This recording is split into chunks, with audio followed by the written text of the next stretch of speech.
Well, what do you think of when I say the word sober or sobriety? Well, the actual definition is serious, sensible, solemn, which is characterized by a deep sincerity, good sense, or smart. Well, the antonyms are obviously would be drunk, but the other words could be silly, vanity, not vanity as in pride, but vanity as in worthless or futile, foolishness, or folly. And folly is the word that we're going to use primarily today. Folly defined as the lack of good sense in an act, an idea, or principle, something that has no practical purpose.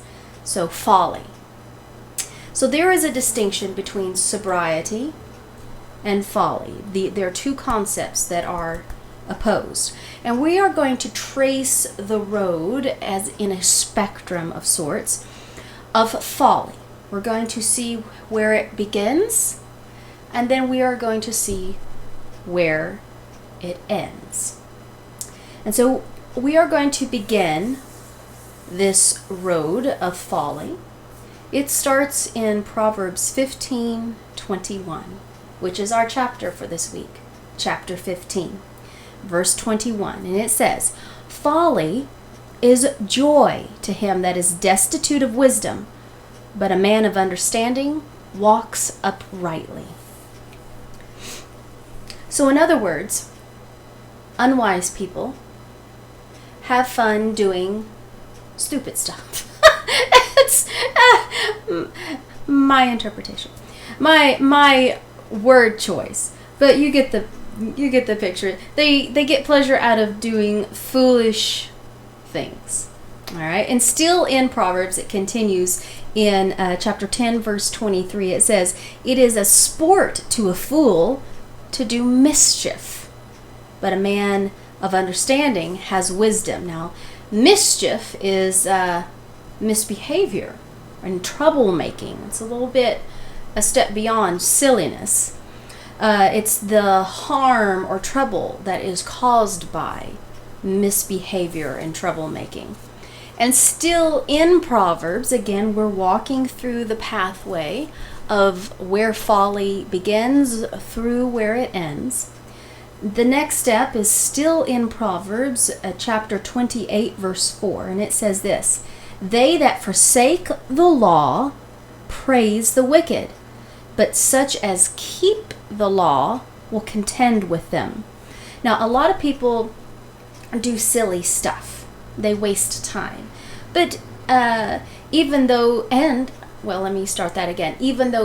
who do wrong acts, things that are bad, they still have the knowledge that what they're doing is not good for them, or in some cases even for other people around them. But there will be a point at which that will change. And at that point, who and what is admired, idolized, and when you admire or idolize something, then you inherently want to copy it. You want to replicate it. That desire to replicate things will shift from one thing to another set of priorities. Isaiah 5:20 describes this well. Many other verses too. It says, "Woe to them that call evil good and good evil, that put darkness for light and light for darkness, that put bitter for sweet and sweet for bitter." So it kind of comes a perpetual opposite day. Now, I always like to insert here that we are to be careful who we admire and respect, who we give admiration to. You have to be careful who you give that to, because Proverbs and all sorts of other scriptures throughout the cover to cover, they warn us not to give praise to things that are not praiseworthy. So the last step in this road of folly that we have been tracing is in Proverbs 4:16, and it says the following: "For they," speaking of the wicked, which is being completely unwise, the most perfect example of being unwise, "for the wicked, sleep not, except they have done mischief, and their sleep is taken away unless they have caused some to fall." So this verse indicates and shows us what the end of this path of folly is: silliness, foolishness, vanity. And the case in point of this whole principle are the cities rather of Sodom and Gomorrah. They were evil cities. People focus a lot on the sins that were there, and that is all true. It overflowed with sin. However, Ezekiel boiled it down to its root. In Ezekiel 16:49, it says the fundamental issue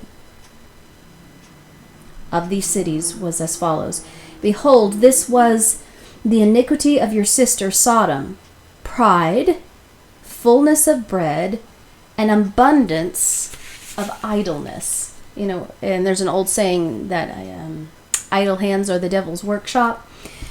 And was in her daughters, neither did she strengthen the hands of the poor and needy. They were haughty and committed abomination before me. Therefore I took them away. Abundance of idleness. Silly stuff. So we have studied out through this. It starts out with just silliness, and then troublemaking, and then all the way down the pathway is the path where folly leads. From beginning to end in a spectrum, what happens if this pathway is left unchecked? If there is no turnaround from this path. So, what should be fun to us? Well, let's look in 1 Corinthians chapter 1, verse 18. It says this: "For the preaching of the cross is to them that perish foolishness, but unto us which are saved, it's the power of God. Where is the wise and where is the scribe? Where is the disputer of this world? Hath not God made foolish the wisdom of the world? But God has chosen the foolish things of the world to confound the wise. And God has chosen the weak things of the world to confound the things which are mighty. But the natural man receives not the things of the Spirit, the things of the Spirit of God, for they are foolishness unto him, neither can he know them." Remember, it's perpetual opposite day. "Because they are spiritually discerned. For the wisdom of this world is foolishness with God."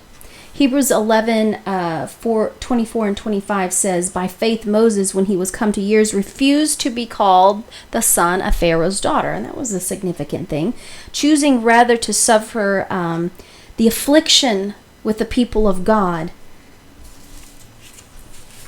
than to take advantage of what he could take advantage of, than to enjoy the pleasures of sin for a season." So the battle between sobriety and folly is the battle of the day over your mind. Because there are so many, I mean, especially in the current times of social media, for example, there are so many worthless things, worthless pursuits to waste your time on. It's everywhere. So many things out there to get your attention, to get you busy going nowhere. 1 Peter 1, 13 and 14 says this: "Wherefore gird up the loins of your mind." Okay, this is the ancient vernacular of saying the modern phrase, "Put on your big boy and your big girl pants." Gird up the loins of your mind. Be sober, Hope to the end for the grace that is to be brought unto you at the revelation of Jesus Christ, as obedient children, not fashioning yourselves according to former lusts in your ignorance,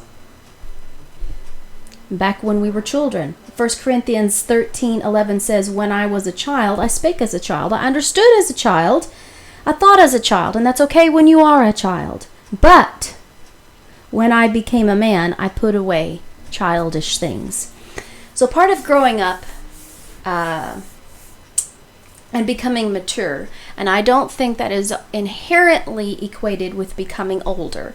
It is related to it. But you can be old and foolish. There's plenty of examples of that.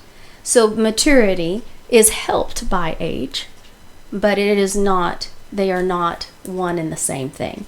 So becoming mature is knowing what has value and what does not. Let me say that again. Maturity is knowing what has value and focusing on that, and what does not have value. So, and good parents teach their children, and there is a day of which the children will eventually, based upon their own conviction, either choose to stay with those set of guidelines, or they will choose to reject it. Colossians 3:2 says this, set your affection on things above. Set. That implies personal action, personal choice in that action. Set your affections on things above, not on things on the earth. Things that don't have true and lasting eternal value. So this really speaks to the phenomena that we are seeing in our culture. It's always been around, but it's very much front and center nowadays, to where we are seeing I think the phrase that you hear a lot is called perpetual adolescence. People are not maturing in their work ethic, in their pursuit of their own spiritual development, in taking initiative in politics, and looking, as we have talked about in previous episodes, looking at things in the biblical way of justice, and looking at all of the evidence and rendering a judgment based upon what is right in God's eyes, which is righteousness. They're not maturing in time management. People are behaving like children for longer than they are actual children at the age of being a child. So the Bible has an analogy for this. It's called, you should be eating spiritual meat, but you're still eating spiritual milk. So how do we've talked about the problem, we've explained what the problem is, and we've dissected it, but how do we cure it? How do we mature in a fundamental way? Proverbs says that foolishness is bound in the heart of a child, but the rod will drive it out. Now, the Word of God is the ultimate rod and staff. That's the ultimate rod and staff that the shepherd of our souls guides us with, the Word of God. It comes down to pursuing the Word of God. That is the answer. That's the answer. It says the rod will drive foolishness out. Well, what's the ultimate rod? The Word of God. The Word of God. Pursue the Word of God. That is the answer between our ultimate question of sobriety versus folly. Lord, help us to apply this to our lives. Until next time, guys. Bye-bye.